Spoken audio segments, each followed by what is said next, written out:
Supposing that I say to you, each one of you is really the great self. And you say, well, all you've said up till now makes me fairly sympathetic to this intellectually, but I don't really feel it. What must I do to feel it really? My answer to you is this. You ask me that question because you don't want to feel it really. You're frightened of it. And therefore what you're going to do is you're going to get a method of practice so that you can put it off. So that I can say, well, I can be a long time on the way getting this thing. And then maybe I'll be worthy of it after I have suffered enough. See, because we are brought up in a social scheme whereby we have to deserve what we get. And the price that one pays for all good things is suffering. But all of that is precisely postponement, because one is afraid here and now to see it. If you had the nerve, real nerve, you would see it right away. Only that would be, when one feels you shouldn't have nerve like that. Why, that would be awful. That would be, that wouldn't do at all. Because after all, I'm supposed to be poor little me. And I'm not really much of a muchness. And I'm playing the role of being poor little me. And therefore, in order to be something great, like a Buddha or a Jivan Mukta, one liberated in this life, I ought to suffer for it. So you can suffer for it. There are all kinds of ways invented for you to do this. And you can discipline yourself, and you can gain control of your mind, and you can do all sorts of extraordinary things. I mean, you can drink water in through your rectum and do the most fantastic things.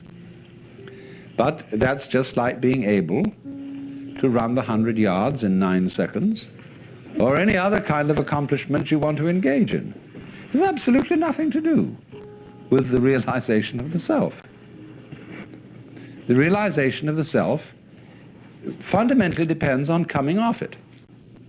The sort of, when we say to people who put on some kind of an act, we say, oh, come off it. And some people can come off it. They laugh and say they suddenly realize, they were making fools of themselves, and they laugh at themselves and they come off it. So in exactly the same way, the guru, the teacher, is trying to make you come off it. Now, if he finds he can't make you come off it, he's going to put you through all these exercises so that you'll, at the last time, when you've got enough discipline, and enough suffering, and enough frustration, you'll give it all up and realize you were there for the beginning and there was nothing to realize.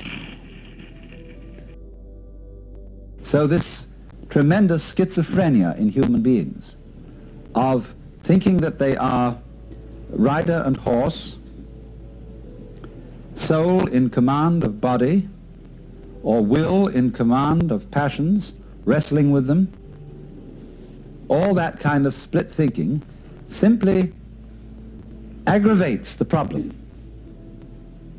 And we get more and more split. And so we have all sorts of people engaged in an interior conflict which they will never, never resolve, because the true self, either you know it or you don't. If you do know it, then you know it's the only one, and the other so-called lower self just ceases to be a problem.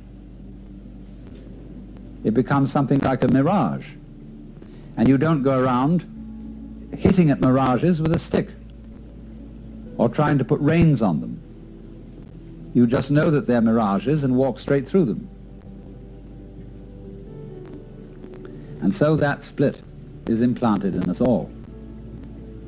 And because of our being split-minded, we are always dithering. Is the choice that I am about to make of the higher self or of the lower self? Is it of the spirit or is it of the flesh? is the word that I have received of the Lord, or is it of the devil? And nobody can decide. Because if you knew how to choose, you wouldn't have to. In the so-called moral rearmament movement, you test your messages that you get from God in your quiet time by comparing them with standards of absolute honesty, absolute purity, absolute love, and so on. But of course, if you knew what those things were, you wouldn't have to test. You would know immediately. And do you know what those things are? The more one thinks about the question, what would absolute love be? Supposing I could set myself the ideal of being absolutely loving to everybody, what would that imply in terms of conduct? Well, you can think about that till all is blue, because you could never get to the answer.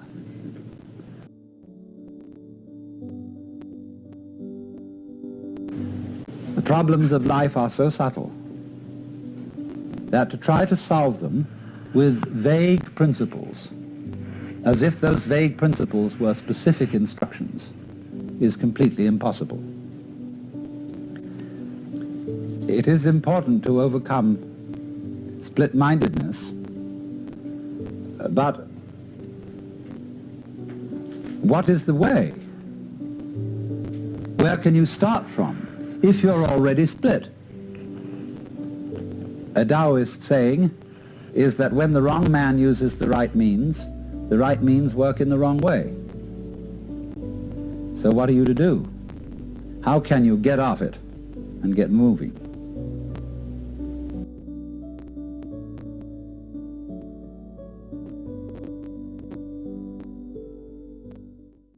If I say to you, good morning, you say, good morning. Nice day, isn't it? Yes. Or if I hit you, boom, you say, ouch. And you don't stop to hesitate to give these answers and these responses. You don't think about it when I say good morning. So in exactly the same way, that kind of response, which doesn't have to be a deliberate response, a response of a no deliberating mind, is a response of a Buddha mind or an unattached mind. But you must not imagine that this is necessarily a quick response. Because if you get hung up on the idea of responding quickly, the idea of quickness will be itself a form of obstruction. When you are perfectly free to feel stuck or not stuck, then you're unstuck. Because actually, nothing can stick on the real mind, and you will find this out if you watch the flow of your thoughts. And those thoughts arise and go like waves on the water. All the time, they come and go. And when they go, they are as if they had never been here.